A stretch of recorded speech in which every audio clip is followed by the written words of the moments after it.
Thanks for join Global Tutorial Bernard Simamora, SSI, SIP, SH, MH, MM. Subscribe, like, and share. Selamat mengikuti. Mata kuliah, Administrasi Pertanahan. Topik ke-47 dari 80 topik. Pengertian dan maksud pengadaan tanah, bagian kedua.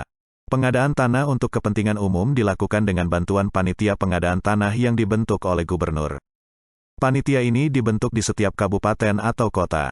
Sementara itu, pengadaan tanah yang berkenaan dengan tanah yang terletak di dua wilayah kabupaten kota atau lebih dilakukan dengan bantuan panitia pengadaan tanah tingkat provinsi yang diketuai atau dibentuk oleh gubernur yang bersangkutan dan yang susunan keanggotaannya sejauh mungkin mewakili instansi-instansi yang terkait di tingkat provinsi dan kabupaten kota yang bersangkutan.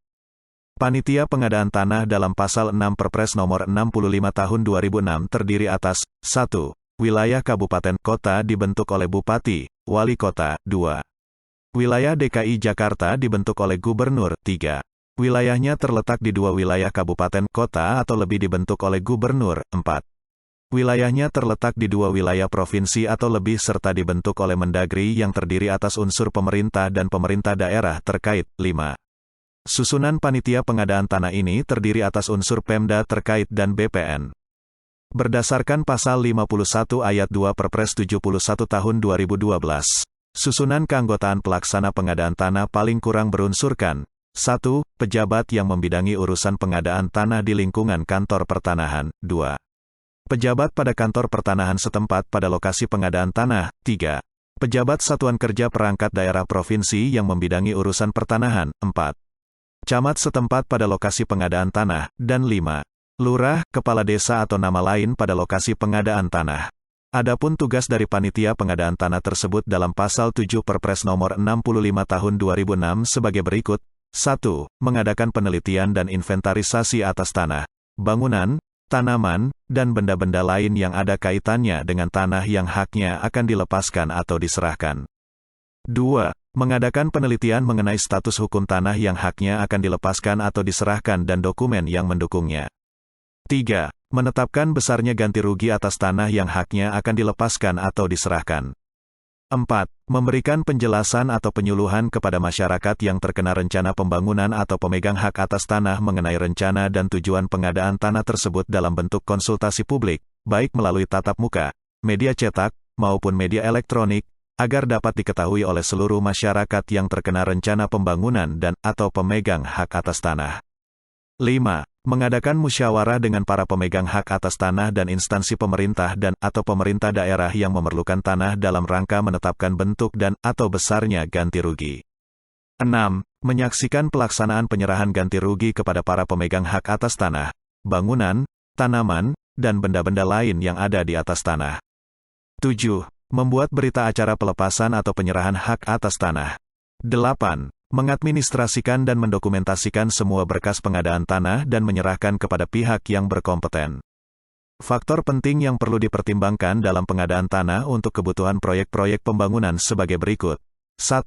Pengadaan tanah untuk proyek pembangunan harus memenuhi syarat tata ruang dan tata guna tanah.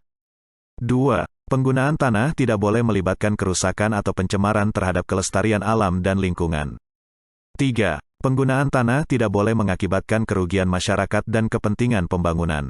Dalam prosesnya, pengadaan tanah harus didahului oleh suatu musyawarah dalam arti suatu proses atau kegiatan saling mendengar dengan sikap saling menerima pendapat dan keinginan yang berdasarkan kesukarelaan antara pihak-pihak dan untuk memperoleh kesepakatan mengenai bentuk dan besarnya ganti kerugian.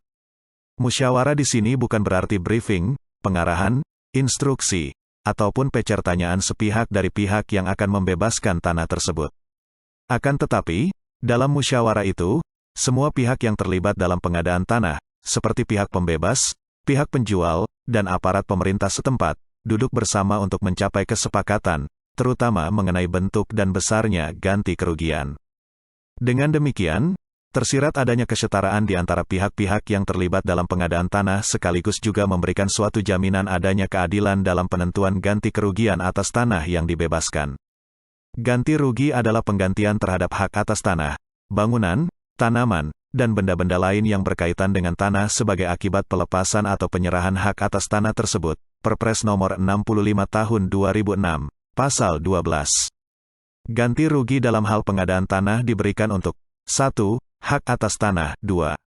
Bangunan, 3. Tanaman, 4. Benda-benda lain yang berkaitan dengan tanah.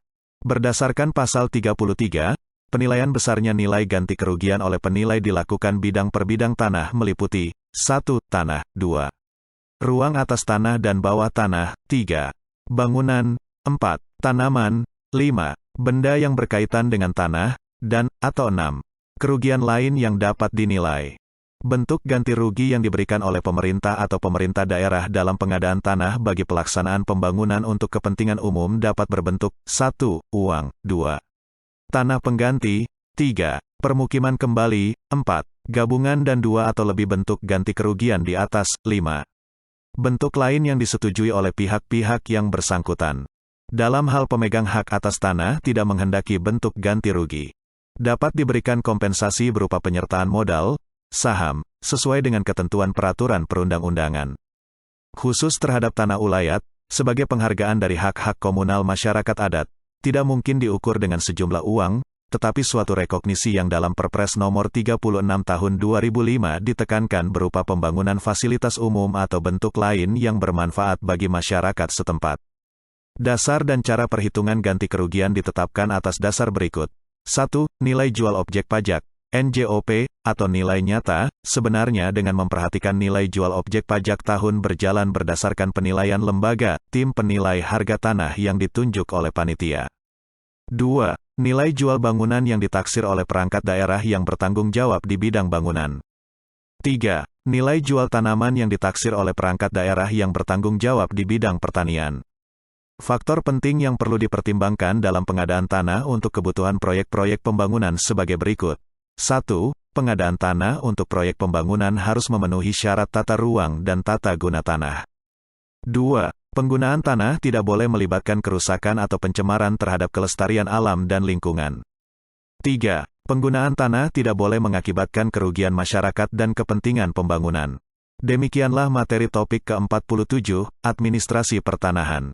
Channel ini akan sangat membantu pemahaman mahasiswa yang sedang kuliah di berbagai perguruan tinggi, dan wawasan bagi masyarakat umum. Untuk pemahaman yang lebih baik, putar dan dengarkan video tutorial berulang-ulang. Subscribe dan like, agar Anda mendapatkan update tutorial lainnya. Bagikan juga link video ini, agar teman lain mendapatkan manfaat channel ini. Terima kasih. Sampai jumpa.